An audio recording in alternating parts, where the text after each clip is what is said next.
Here at the Smithsonian's National Air and Space Museum Stephen F. Udvar-Hazy Center, we have our very own space shuttle, Discovery. Discovery made the most flights and traveled further than any of the other orbiters. It flew 39 missions and spent a total of 365 days in space. One of its main contributions was launching and servicing the Hubble Space Telescope.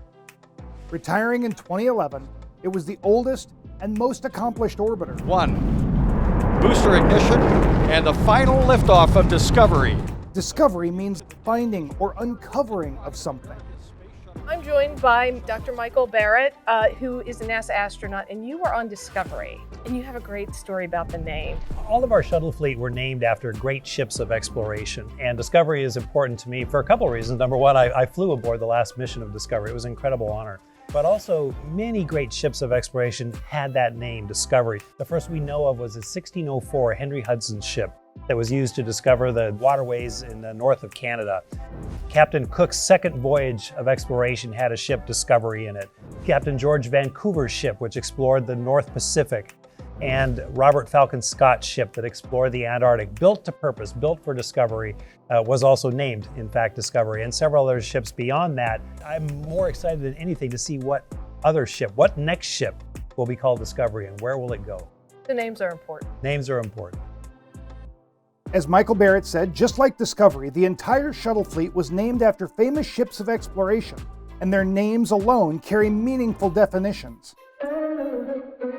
Enterprise is a project or undertaking, typically one that is difficult or requires effort. While NASA had originally chosen Constitution to be the name of the first shuttle, fans of the TV show Star Trek successfully campaigned for the new shuttle to share the name of the popular exploration vessel in the show, the USS Enterprise. Star Trek fans can be very persuasive. Built without engines or a functioning heat shield, it was never outfitted for spaceflight. Instead, it conducted tests in the atmosphere from a Boeing 747. And liftoff of Columbia. The word Columbia is derived from Christopher Columbus. Columbia was named after the ship that explored the Columbia River and shared the name with another famous NASA vehicle, the command module of Apollo 11. Columbia was responsible for the first launch of Spacelab and the deployment of the Chandra X-ray Observatory. And liftoff of the orbiter Challenger.